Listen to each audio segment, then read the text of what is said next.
What's up, good people? Mark Holmes here, and as always, I want to say thank you all for watching, commenting, subscribing, and being part of the Jobu Sports Report. Without you guys, as well as you ladies, you know that this literally does not work. Hope everybody's having a great day.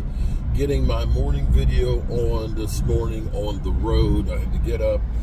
It's going to be a cray day. I have to, I grouted the shower, grouted half of the floor, because I got the vanity that's in there, and I've got to get back down to the workshop because I got some butcher blocks that have had a couple days to cure that I have to put the edges on them and get them packed up and shipped up for a charity event on Saturday. Then I got to go to the Red Brick House and take care of a rental property. Got a couple of things on a punch list that got to take care of, fix. No big deal. It's just I got to go there and do that, and then eventually come back up here to Harrisburg to finish this. Not today. I won't be back up here today, but I'm on the road, so I was trying to hurry up and get going on the grouting and get that started. So I got the shower grouted, I got half the floor grouted, so when I come back I can put the vanity on the other side and finish grouting the rest of the floor. Be all that as it may, I'm on the road again.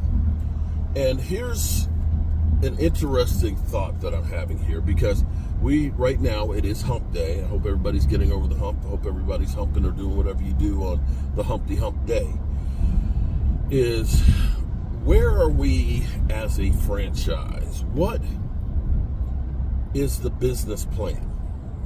Okay? As they always say, like I went to small business administration and I took a class with them and stuff on teaching you and helping you, educate you on business.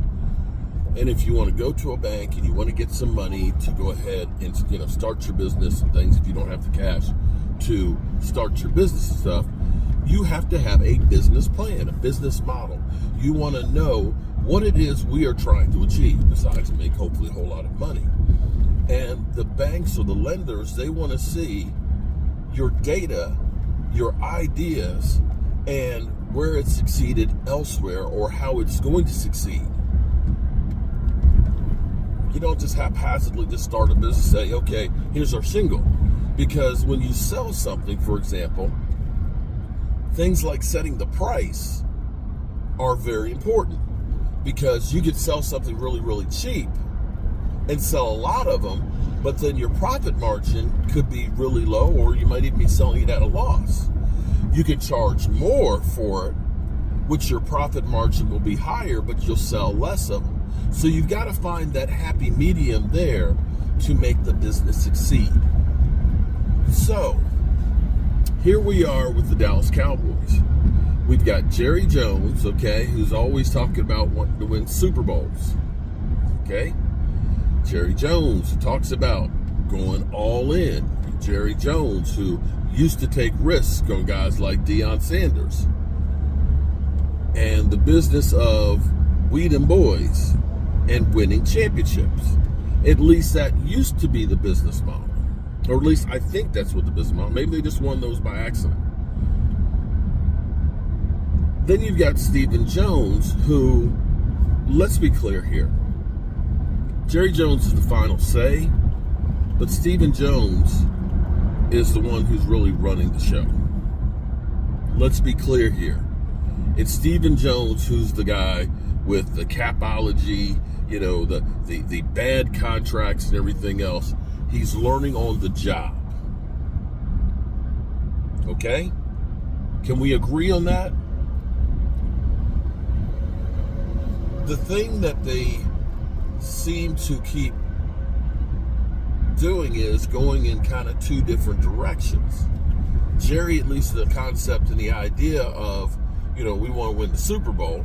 Stephen Jones in building for the future. Building for the future is in direct conflict of winning the Super Bowl. You understand that, right? You understand that right now, what's happening with teams, typically with the only exception to the rule is Kansas City, is you have to sell your soul and go all in to win the Super Bowl. Building for the future is not going all in. It's a direct conflict. Just take a look at them. The Eagles were one of the early ones that did it in 2017. When they went out and they, got Jay Ajayi from Miami, running back, and things like that. They were going through. They were bringing in more players. They didn't do it on the scale that they did last year, but they were definitely, they weren't just building the team by the draft, which is typically what you used to do. It used to be you held on to players, until you were done with them. But now it's free agency and stuff, and these contracts have gone through the roof, so you can't stockpile talent like the Cowboys had. And make no mistake about it, we had a hell of a lot more talent in the 90s than we do right now. So it's hard to equate apples to oranges here because we don't have the same talent level that we used to. When you look at what Tampa Bay, which was an 8-18, they went out, they got Tom Brady instead of Jameis Winston, who was 30 TDs and 30 interceptions. 30 for 30. They went out, they got a Gronk. They went out and they got Namakatsu. They ended up stockpiling on the team to make a super team. That's not building for the future. That is winning the Super Bowl. Follow it by the Rams. The Rams that traded to bring in Jalen Ramsey. Mess up. Hold on. Did I miss my turn?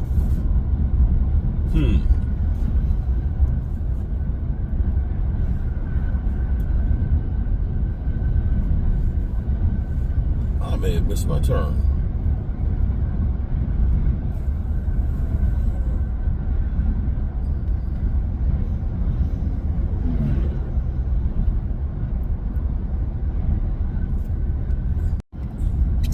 Yep, I sure missed my turn.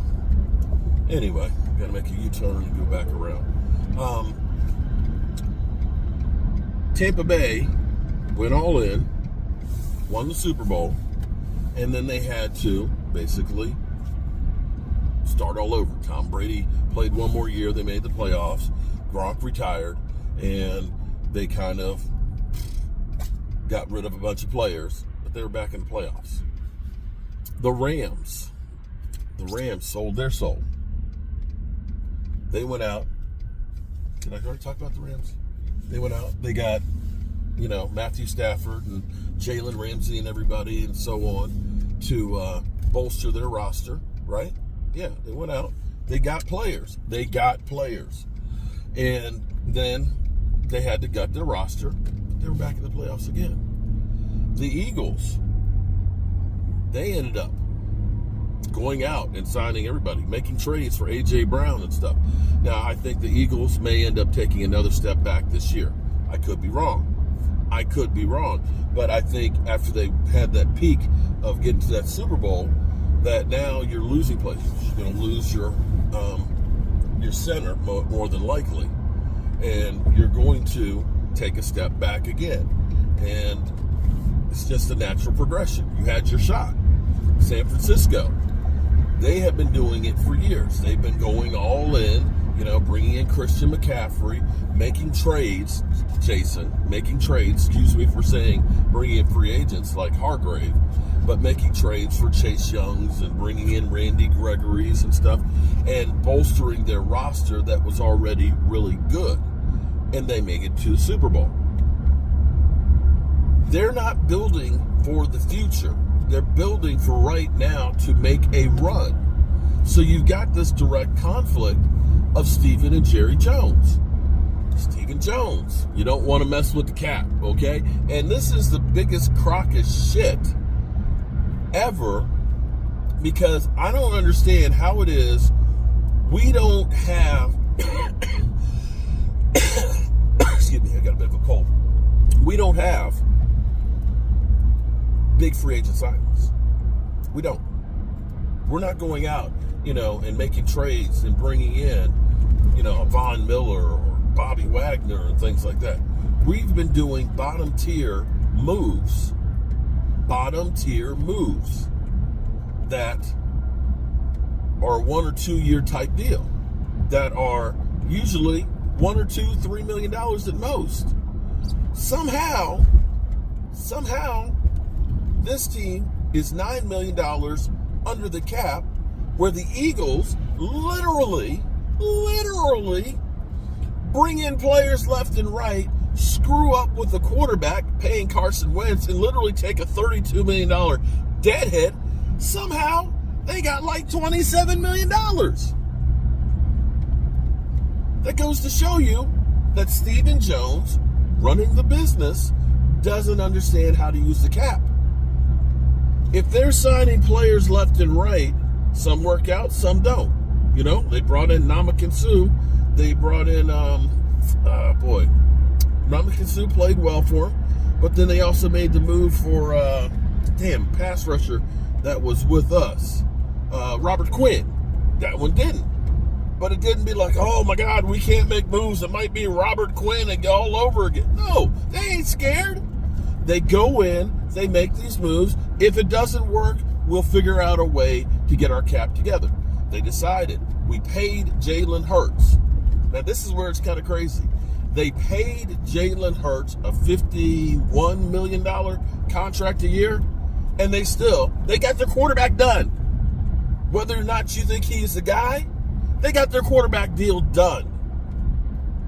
And they still have $36 million more than we do, because we're in the red, they're in the black.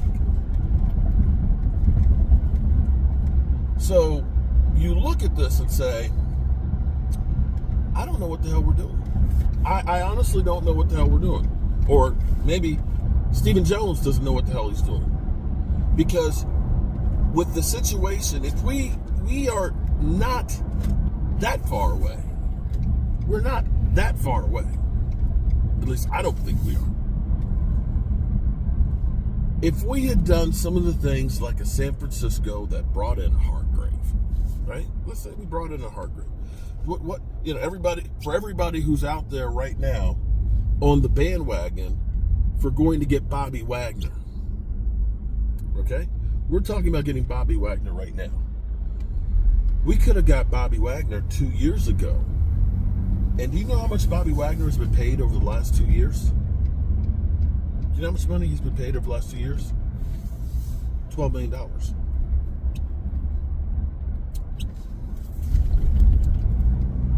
$12 million is all Bobby Wagner has made over the last 2 years. So instead of us making a move like that would clearly have helped our defense,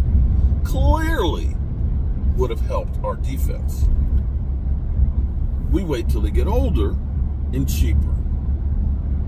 You got a name, but you've got a shell of what it used to be. And this is, again, relevance.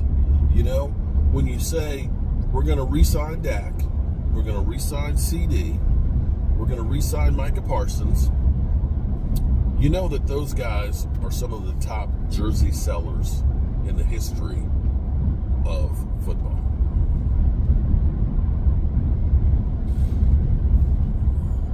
Of course you want those guys.